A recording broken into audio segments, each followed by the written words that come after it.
Are you all ready to get your swipe and tap on? Well, today is indeed the day. If you thought like this would be a little bit of a respite over the last couple of days, with the Valiant event quest going live, solo raids, well, it starts to liven up today. We're going to find out about what is dropping that you need to be keeping your eyes peeled on socials for lots of different coverage and, of course, guides and stuff that I'll be producing over the weekend as well. Let's get into the show, the MCN for Friday. First of all, Command reveal the leaderboard scoring, if you don't know already, for the Battlerealm Brawl qualifiers. Season by season, you get a certain amount of points per time of where you finish, upwards of the first 100 players in the game. First 100 of the Battlegrounds, of course.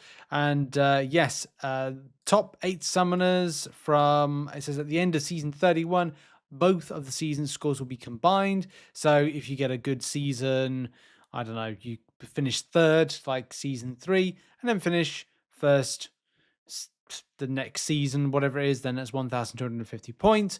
But then somebody could score better or worse. I mean, if you score number 1 and then you get 1,000 points, you've pretty much like solidified a strong place to qualify. So I'm talking more of like, okay, position number 10, you get 100 points plus 250 points plus say 125, and you have this kind of like sporadic.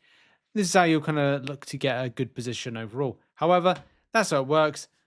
It affects the 0.01% of players in this game. So, next story. Next up, have you ever asked the question, does Arena really have real players? We're going there in 2025, ladies and gentlemen. I literally played the same player using the same champions twice in a row. This made me doubt if the matchmaking system is real or if I'm getting paired with bots. I mean, it's all bots. it's all bots. But yeah, it's all bots. No, I'm not even going to go entertain this any further because it's funny day. It was funny time. There might be people coming to the game that don't know how the game works. There might be people that have been playing for just a small amount of time, just a bit unsure. There's no PvP. There's PvPvE technically, but it technically isn't. Yes, this might be a team of someone else's that has just been randomly generated. I mean, I faced off against Grind Gort and Shagger, Shagger 1, multiple times. And to be honest, I don't know if they are about in there. If hello to Grinders Gort and hello to Shagger 1 if you're out there. I can't believe I'm saying Shagger 1. It means something very different in the UK. Anyway, on funny news, I'd say it's like we'll go with funny news. Saw this, made me laugh. Okay, so player asks here. I mean, apt name Arman69. Whatever floats your boat. It's their name. Kabam Falcon. Kabam. Pause. Falcon. Joaquin Torres, not Joaquin Phoenix, as I keep saying, is less power, less buff with less skills.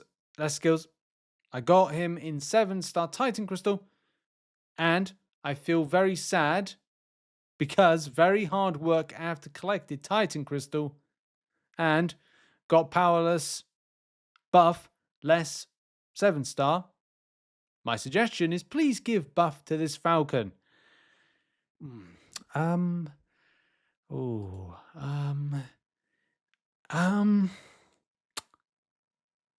going to go with no. For those who are wondering if the date sequence is off and maybe they didn't know, they probably didn't know. Like, whether it's been said on the live, it has been said on the live stream. It's just maybe this player doesn't, But he's on the forums. He might know, like, I don't know. It's Funny Friday, right? It's Freaky Friday. Let's go into some more, or some actual kind of like important skills-based information and other stuff you need to be knowing in the world of the contest before I lose a few more brain cells. I mean, if I want to lose any more brain cells, I'll go and look at a feed on X.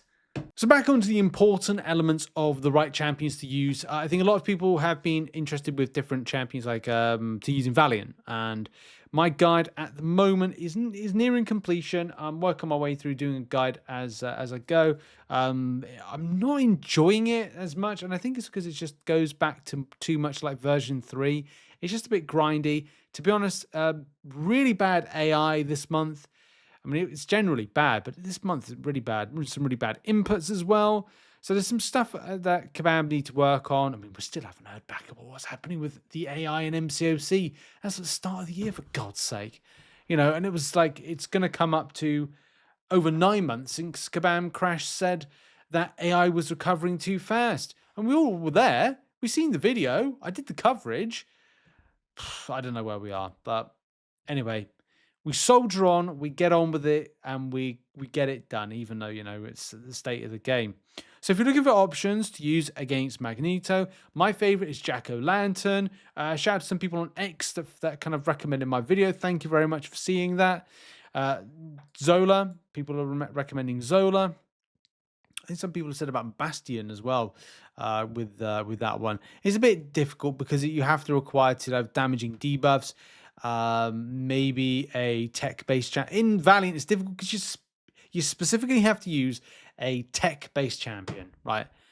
That ain't good, right? That's not fun, right? It really narrows down the champions to use against this. And this is the problem. As much as I like Valiant difficulty or the Valiant Gauntlet, it's the way that it's made by Kabam when they identify the right champions to put into it without completely peeing off people by being overly specific and just frustrating for no point. There's no point to the level of frustration. Command will say otherwise because they'll be like, wow, this is meant to challenge people at the top element of prestige and the escalating difficulty factor of things. Blah, blah, blah, blah.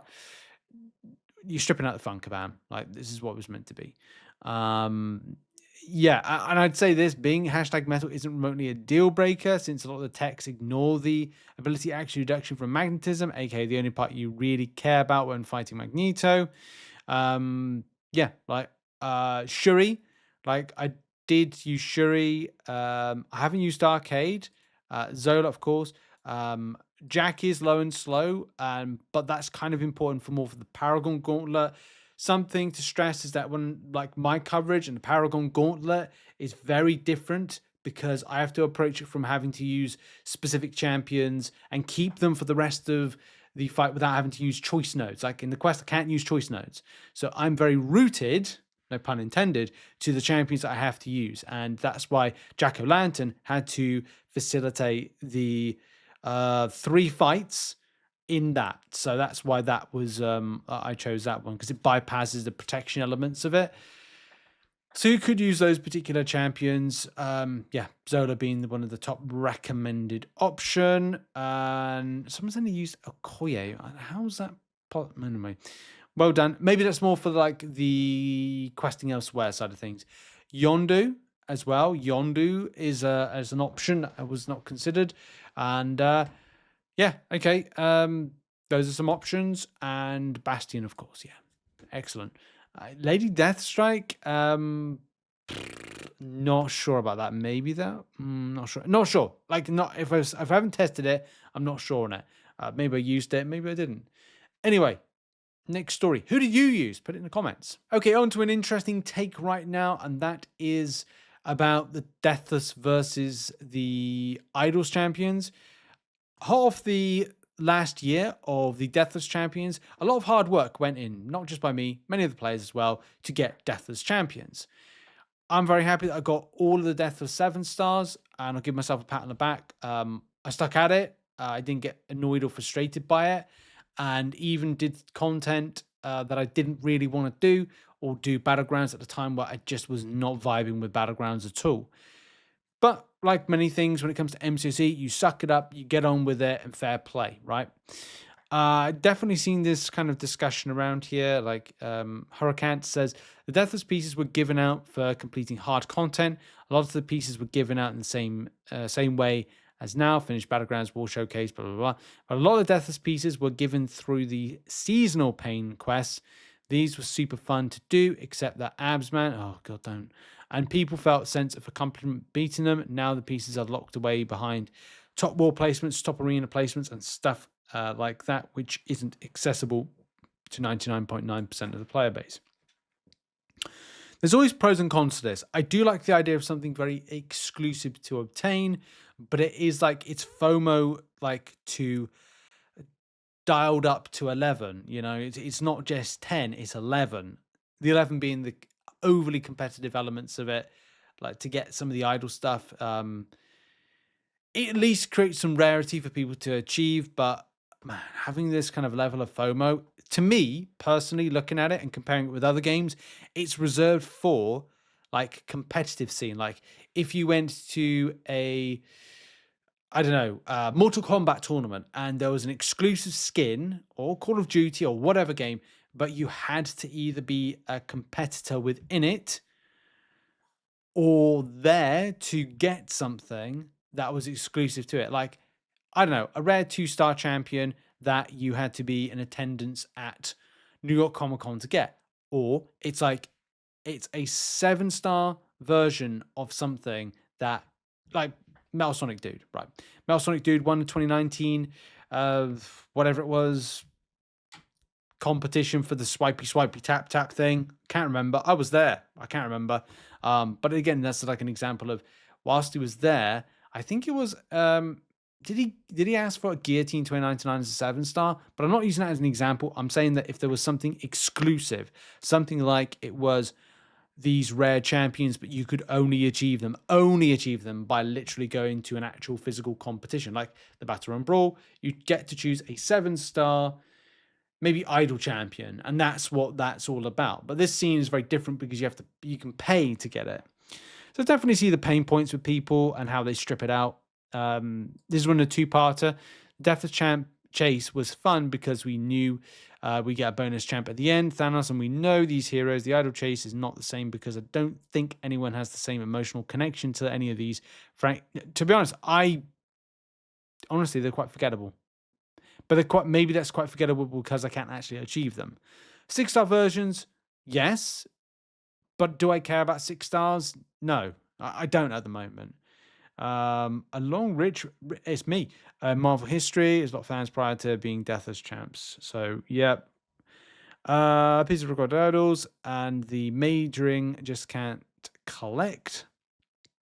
Look, I'm not going to go off on this one too much or kind of go into great detail, but it is interesting reading what players' thoughts and feelings around the chase of them is, because it is just like, I don't like the over monetization of MCC. I think that as I look at the future and what I want to cover, and depending on what happens with my contract with the job I'm working, next year I'll either come back to focusing on my MCC YouTube channel, like this one more, and maybe something else. But there's definitely stuff I'm kind of like, look, do I really want to be grinding so much for stuff in MCOC? Do I want that stress level like what I had last month and what seems to be from now until the end of the year? There's going to be another Everest piece of content dropped at the end of the year.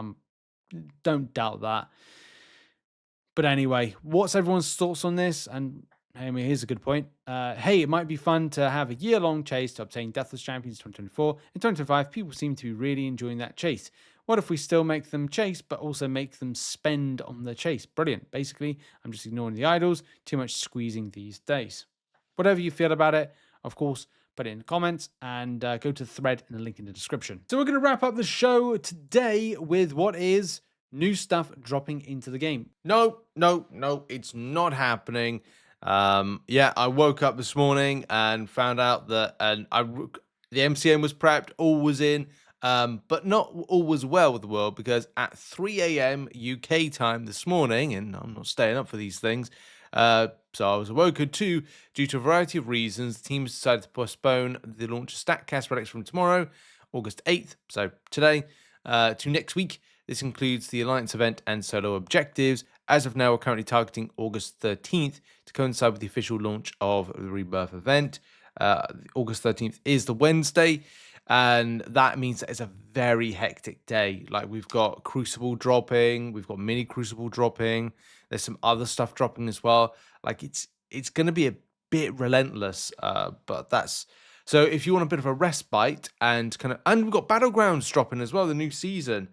Kabam, I don't understand Kabam a lot of the time when they're like, we're just going to chuck a load of stuff at you on one day. Like, chill, just scatter it across the month. No, all in one time. Just chill out, have a day off, have a Solero. Anyway, yeah, disappointing to see these events are not going live, but because I was thinking like, well, we could just cover some stuff over the weekend, nice and chilled. So yeah, it's all on next week, and it's all going to be very busy, very spicy, and hopefully very interesting. So there's that. So all that cancelled, so to speak. Anyway, that's going to be it for the show for today. I need to get to work because I recorded just before starting work. Check out some content on screen, and I don't know what we're covering over the weekend, so I'll probably do a Valiant event quest guide, maybe some other stuff, but ultimately that's going to be it. I have to think about what to do now because I was going to be focusing on that. Anyway, bye.